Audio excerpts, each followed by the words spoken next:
Hello everyone. How's everyone doing? Welcome to Uncensored _ the truth about money. Welcome to our podcast. We truly appreciate it. It's been a while. It feels like forever.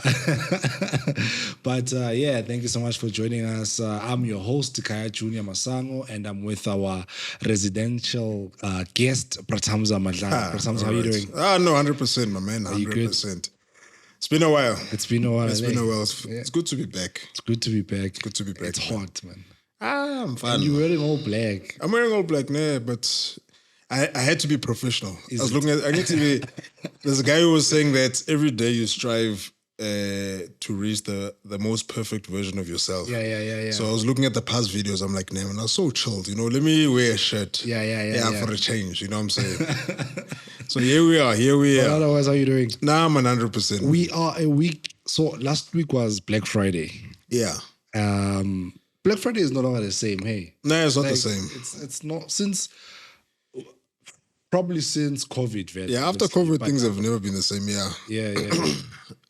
Like as you say, even the hype of it's not what it used to be. Everyone used to look forward to Black Friday. Maramanje, it's like it was just another day. You get reminded even. Last week was Black Friday. Is it? So what do you think the problem is though? Do you feel like people don't have the money, or do you feel like people have woken up to the whole marketing gimmick of Black Friday? Nah, marketing is marketing, man. It'll catch you whether subconsciously or whether you're conscious of it. Yeah. I think it's just, where the economy is at the moment. A lot of business are not doing as well as they did pre-COVID. So, because something that you need to consider is, so everything has like a lagging effect. So if something happens now, like let me make an example. If you fall now and you scratch yourself. So with the economy, how it works is that you see the pain, you see the scratch, right? But you don't feel the pain instantly. So maybe when you get home, after let's say 6-7 hours, then you're like, it's starting to become painful. So that's how it is with the economy. So something will happen, and then it'll take a while for stuff to catch up to that incident. So a lot of companies are still feeling the pinch. So that's why it's not being marketed as much as it is. Now other companies, they're stretching even Black Friday, so it's not even on the day anymore. Now they'll tell you, Black Friday is from the 24th, to the 30th. So man. So for example, as well, another thing besides Black Friday, look at before COVID, when it was October side, you'd all of a sudden see Christmas, decorations everywhere. Most definitely. Everywhere. Nowadays, when you walk into a mall, you're like, what's happening? You see it there, but prior to COVID, it was just madness, So, a lot of companies are still getting their ducks in a row. So hopefully things will be better. Yeah, because I was shocked, man. Like, obviously, because we stay in Joburg, know how crazy it gets. Like, malls become extremely packed. Ngisakhulume about double macro. But it was just like a normal payday, And I saw this other shop, they were selling couches for like 50% off. But literally the shop was empty, and they closed at 5, their normal closing time. Like, literally there was no one. It's not the same, man. But things will get better. Things will get better, my brother. So? Yeah, no, I'm sure of it. I think as well, people are also starting to become money conscious as well. Like in terms of spending habits, people are not just spending, recklessly. Recklessly. But this year was another year, man. Like last year, even with our business, it was busy, like hectically. Nowadays it's more. This year, it's more calmed down. It's not like how it was. Like last year, it was capacity. Like we didn't have the capacity to deal with the projects we had. This year, it's like, okay, now we chilled, going, one project at a time. It's funny you say that, because even where I work, so I work in the television space, editing. Even my boss was saying, like, this year has just been a weird year for like just the entertainment industry, like the live sound and everything. It's just been like one of those years, like just business is there, but extremely slow. Yeah. You know? Yeah. So maybe it's 2023 because a lot happened this A lot happened this year. A lot happened with it, you know. So how about we trust next year is going to be a great year. But you're all the thing is, I know obviously you're a Christian, right? And the thing is you're a Christian and a financial advisor, right? Yeah. So I don't know, you are hopeful because of your faith or you're hopeful because of the numbers, like your line of work, facts, factual stuff, or it's your faith. No, it's the faith, my man. The faith will keep you alive. No, definitely. Interesting thing, someone was saying that. So in let's say in the investment world, they always say history repeats itself. Sure. So for you to predict future performance, you have to go to the past, right? So because everything is like a wave, there's an up and a down. Yeah. But after COVID, there's no, how can I put it, predictability. This is going to happen in the future. Your investments are going to grow by so much. So hence why nowadays it's like everyone has to scrap the business book, the investments book, close them, and then rewrite everything. So COVID basically just changed a lot of stuff. I mean, like we can't even forecast what's going to happen, in the next 2 years. Before, in terms of your business, you'd see, okay, man, there's a stable growth. Maybe 10% on an annual basis. Now it's like, okay, hey guys, what's happening? Because you thought this year was going to be like, obviously much better than last year. Then this year's like, okay, so what's happening? Like for example, we were busy in COVID, in our industry. And, doors have opened, things have opened, things are not so expensive anymore. So you're thinking, I know you're going to, make a bit of profit. But you're like, okay, but things are not as how it seemed, and you thought it was just you alone, it was like, maybe it's a spiritual attack or whatever. No, it's across all industries. It is across all the industries. Yeah, man. Yeah. So, but usually, how long because I know like economy is like the curve, the graph you rise, and then there's like where you hit a slum. Yeah. So usually, how long is the is the slum? It depends on industries, eh? It depends on industries. So, for example, like with investments, it's always a 3 to 5 year cycle. Yeah. So things they'll go bad for 2, 3 years, and then there'll be an upturn. So that's why we always say, like, for example, investments, try keep your investment in there for at least 5 years for you to start seeing some progress on it. So that's in our industry, I can't say, in the carpentry industry, I can't say it's a 2 year or it's a 3 year or it's a 4 year, because it's one of those, okay, what happened this year? So like, okay, maybe it's a year, maybe next year will be better. But now what if next year is similar to this year? You're like, okay. So yeah, it depends on the industries, but in relative terms, it's about 3 years. Yeah. I love that we started with that because we've been getting questions on social media. And the first question that we have is, obviously I don't know the who it's from, but it says, I'm at a point where my investment property is becoming more of an expense than an investment. What should I do? Should I sell or keep? Yeah. Yeah. So I think in this case, so number one, it's an investment property, right? So let's say they bought it, we'll just make an example, maybe they bought it pre-COVID and it's a rental, unit, and maybe they were yielding, let's say maybe 2,000 Rand every single month, from it.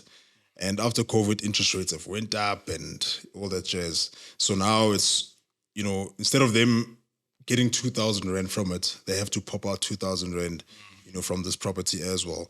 So, with this one here, there's no like one-way answers. With the other questions, there's no one-way answer. Sure. And, our advice is not concrete, so still do your research. But once an investment's become expensive or investment property becomes expensive, there's two ways in doing it. So number one, obviously, easiest way out is, just cash out and sell, quit. Take your money and run. You know what I'm saying? Yeah. Second way is depending how far long you've had your investment for, or then the property for. Let's say if you had the property for 5 years or 10 years, let's say 10 years. Yeah. What you can do is that you can refinance that property. Okay. Right? Look into upgrading it, making it more, how can I put it, more sophisticated, more luxurious, and then maybe charge a bit more of a increased rate or increased rent, Sure. Or you can take that money that you refinanced it for, buy another property that's a bit much less, and then maybe there you can bump up your rent and maybe reach an equilibrium.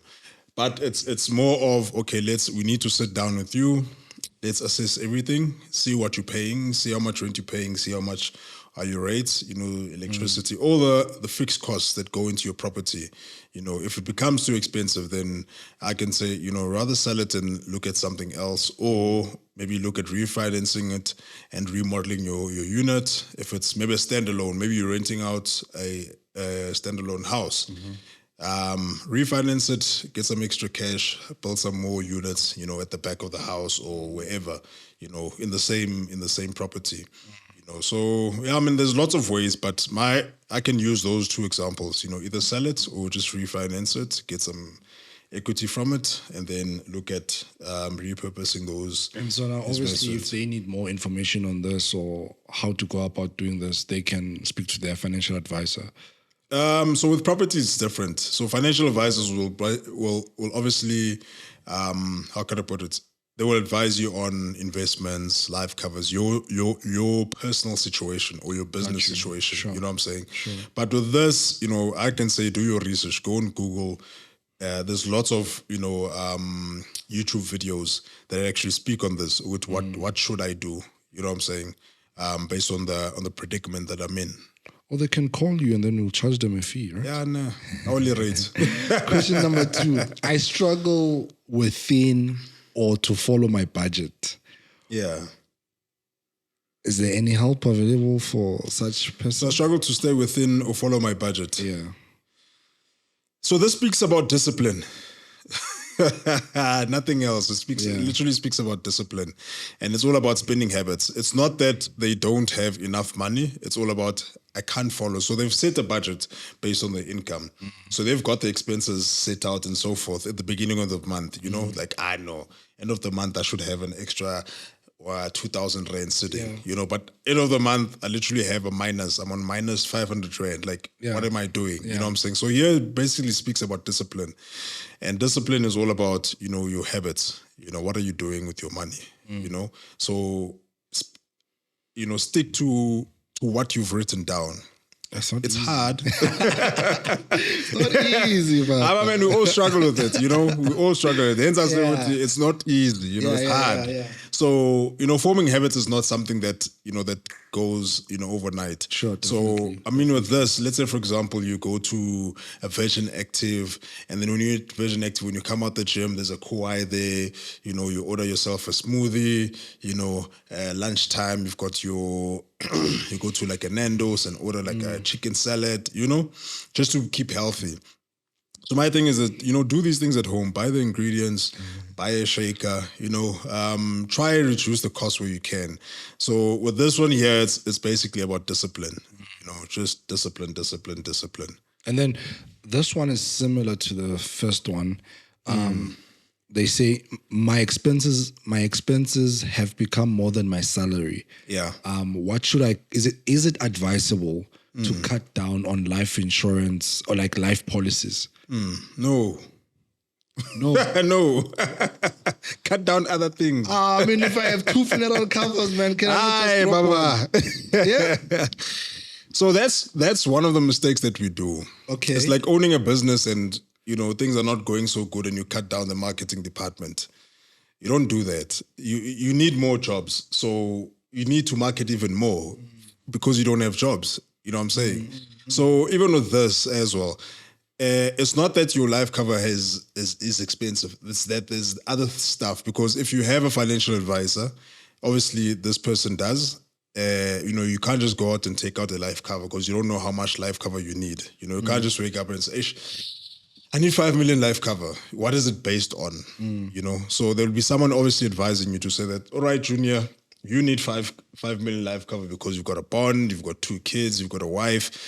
And should you pass away, they need to maintain their standard of living. So with this one here, my brother, it's all about what, besides the life cover, what other stuff are you spending on? What is it that you can, decrease, But for me personally, life cover and funeral covers, just keep it as is. With funeral covers, it's different. Funeral covers, I mean, in black communities, we insure everyone, man. Insure yourself, insure. Just before you continue, it's funny you say that. I was in a Bolt, right? Yeah. And we're just talking with this driver. Yeah. And he says, so he lost his job, long story, lost his job, whatever. And now he's struggling with the same thing. It's like, I've got a funeral cover where I have put almost everyone, And the manje, labanta bashoni. And uthi, khona there's this one I've been looking at because she's been sick, in and out hospital. I thought she's gonna go. Bro, she's not going. She ain't going nowhere, man. She's not going. She ain't going nowhere, man. Hence I was saying there's a difference between life covers and funeral covers, because with funeral covers we insure everyone. Yeah. Yeah, I've been there, my man. We used to get to places where, we're like, hey, Junior, we're selling funeral covers, wada.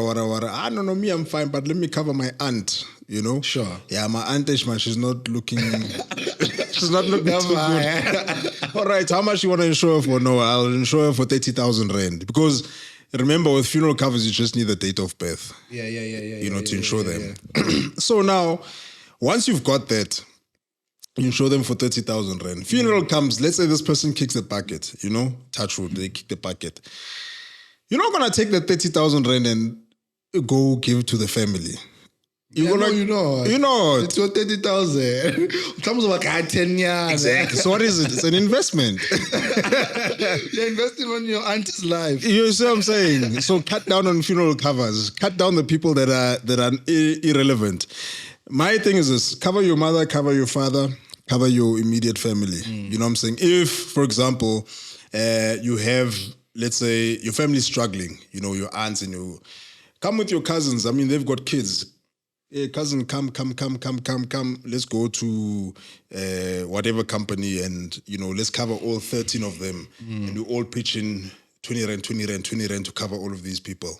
For me, that's better. But it comes again to human behavior, man. Greed is one of the biggest things that keeps us in financial constraints, because we cover everyone. I will cover everyone, my man. So that's why I need to, rather on the funeral cover, they can cut again. The extended relatives, your uncle, your whoever, your cousin, those ones, take them out. But then it's also that thing of, we've been paying this thing for 10 years and now. Yeah, but it's not dying. to just to let go of that money, it's also another headache. But what if they live for another 15 years? Yeah? What if they live for another 15 years? When you can't eat, you can't... No, I get you. You know what I'm saying? So I guess the first, like in such instances, the first thing to look at would be what? Like your lifestyle audit. Like, to just audit your lifestyle. Yes. That's the most important. But with life covers, don't play with those. Because you might kick the bucket. You might kick the bucket. But also it sucks. Though. I mean, like, but to be a parent or to be a husband or whatever. Yeah. Because I mean, you are investing 5 million rands into a future for someone, not your future. Yeah. Because you won't be there. For them to get that 5 million, you must not be there. Let's put it plainly, you must die. You must die. So another question is, I have been paying for my car for 3 years now, right? So that means they have 2 years left. Okay. With all the interest rate hikes, I'm struggling to pay, right? Yeah. Should I just trade it in and get a cheaper car, or should I just mbegezele until the 2 years is... Hey, depending how bad things are, sorry. Depending how bad things are, they need to be realistic with themselves. Is it worth... Because another thing is that if you can't afford your car, the bank is coming for you.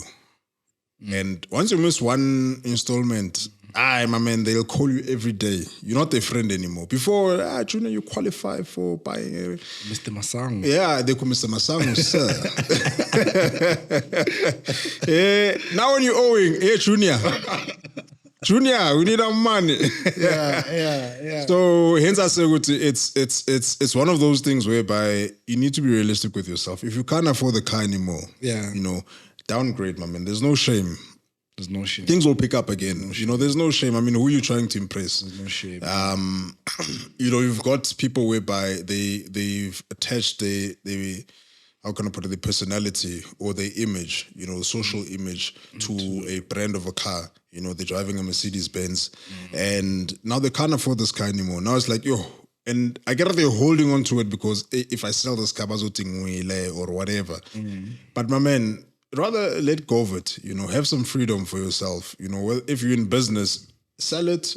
Focus on the business. 5 years will come where you can buy another better car than the one you had. I've seen it happen. Where I've got friends who are in business. Business is not doing so well. They're driving big cars, man. Very big cars. Guy downgraded City Golf. Focus on the business. Today they're driving E63 Aces and so forth. So it's all about just taking out the burden while you still can. Because remember, if they now repossess your car, now your credit score is affected. Now your Junior's name. And now it becomes even hectic to even buy another car. Now it doesn't just affect the purchase of another vehicle, but it affects all the other things now. So sell it. So is it a good idea to cash out my investment in an attempt to cover my expenses? Okay, so we start with the budget. Let's say you got to the budget and you realize with actually, you know what, it's not make sure. He's got investments, but this person, they still can't meet with their monthly expenses. So my thing is there's investments where you can just pause it. So let's say this person was paying 2,000 Rand every single month. There's investments where you can just pause, saying, listen, I can't contribute anymore. Can we just cap it or freeze it? For lack of a better term. Let's freeze it, and then when things get better, I'll resume. So now you've got the 2,000 Rand as an injection into your budget now, to make things much better. But I wouldn't say cash out because here's the thing, investments are a lump sum. If you now cash it out, it's a lump sum, right? But your expenses are ongoing. So you're going to take now this 100,000 Rand, you're going to cover your expenses. But guess what? When that 100,000 Rand is done, you're still going to have expenses going further. So my thing is first start with your budget. Number two, if you've got a car that you can't afford, cut down. If you've got a property that you can't afford, cut down. You know what I'm saying? Most of the time, people are in these situations because of their lifestyle. You are biting more than you can chew. Definitely. You are taking out, credit. And here's the thing with credit. These people will approve you, boss. Approving you, they will approve you. You know what I'm saying? They won't say, no, Junior, let's sit down. Because they're salespeople at the end of the day. They need to make their money. They won't sit down and say, Junior, you can't afford this car. Rather look at secondhand or go to the brand next door. You know what I'm saying? So, but let them do the lifestyle audit, as you put nicely. Do a lifestyle audit on yourself. Make sure that you're not living above your means. Make sure that everything that you're doing is on par. And then but I wouldn't say cash out to investments to cover expenses. Rather cash out to investments to buy something that will bring you. Buy an asset that will bring you some money. Because essentially the reason you invest because you have a certain goal. Yes. What I mean? Yeah. And then now, when you freeze, you spoke about freezing your investments. So when you freeze your investments, do they still accumulate interest? Yeah. Remember, interest is on a yearly basis. Yeah. With some certain investments nowadays, it's compounded interest. So whether you contribute or you don't contribute, your money will still grow. It's only that when you contribute, it grows much, much quicker. Because you're putting more into this pool. So, but even if it's kept, it'll still grow. Hence, I was saying, rather freeze it. It'll still grow, not at the rate that it was when you're contributing, but it'll still grow on. Yeah, you know what I'm saying. Yeah, that's much. I didn't know that. We're here to learn. We're here to learn. But times out, we are literally in December. Yeah. Today is the 1st of December. Yeah. Hello, December. Hello, December. We're in December. Just 5 tips or more on how to be saving with our money this December? Stick to your goals. Number one, okay, do your budget. So we know a budget is hard, but just stick to your budget. Be realistic with yourself. Print out your payslip.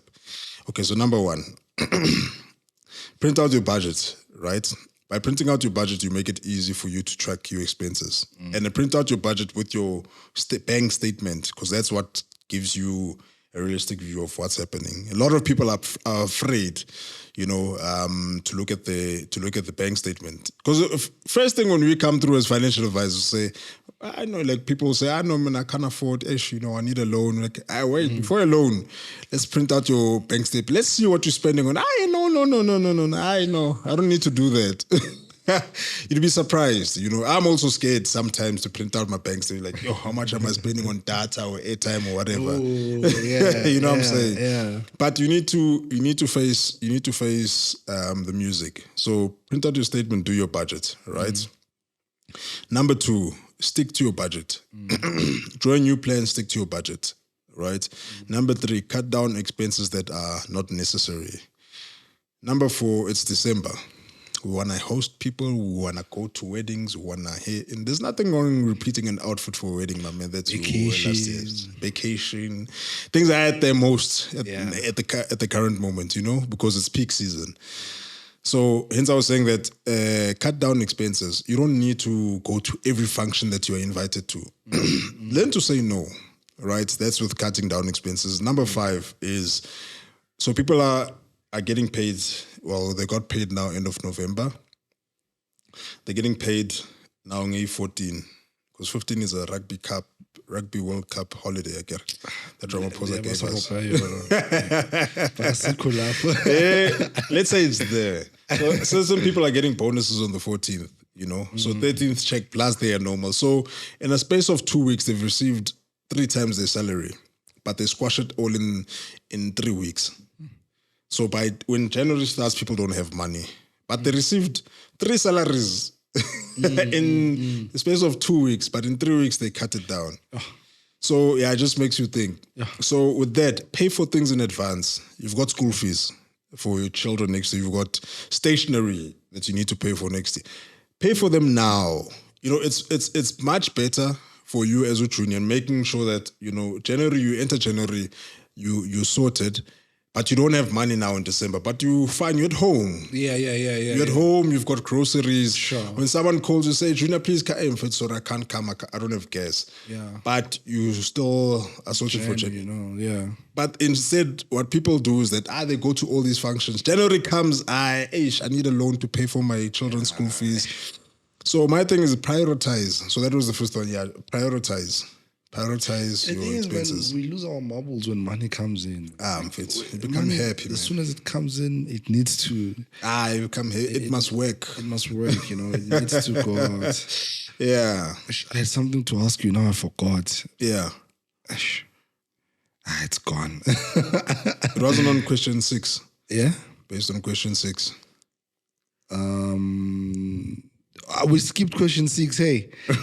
Hey, son.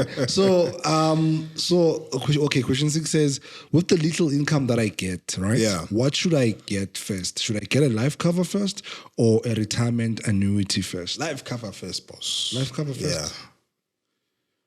Yeah. Life cover first. Okay, reason? The reason why I say life cover, I think the people don't understand the importance of life cover, right? And that's why a lot of people don't have them. Most people say, I know, I need a life cover. I don't need a life cover because my family or my wife is going to kill me for millions. But life cover, number one, is the easiest and quickest way for your inheritance to become millionaires. The reason why I say that, you've got a child, let's say you've got children, 2 kids. Right? You now have a life cover for 3 million rand. You're still young, healthy, you don't smoke. You're not a risk. So you'll probably be paying like 400 rand. Do you know that even if you had to save, and let's say you live for another 20 years, even if you had to save 400 rand for another 20 years, you won't get to 5 million rand as a life cover. You know what I'm saying? So my thing is this, protect yourself. And life cover is not just a life cover. Life cover comes with disability. benefits. It comes with dread disease benefits. It comes with retrenchment protectors. It comes with, it's a whole package. So by me saying that is, get a life cover. Make sure that you and your family are sorted first. Once that is done, then, look into getting retirement annuity. But most important thing, the first thing that you have to do when you start working, get yourself a life cover and protect yourself. Yeah. But sometimes it's December, man.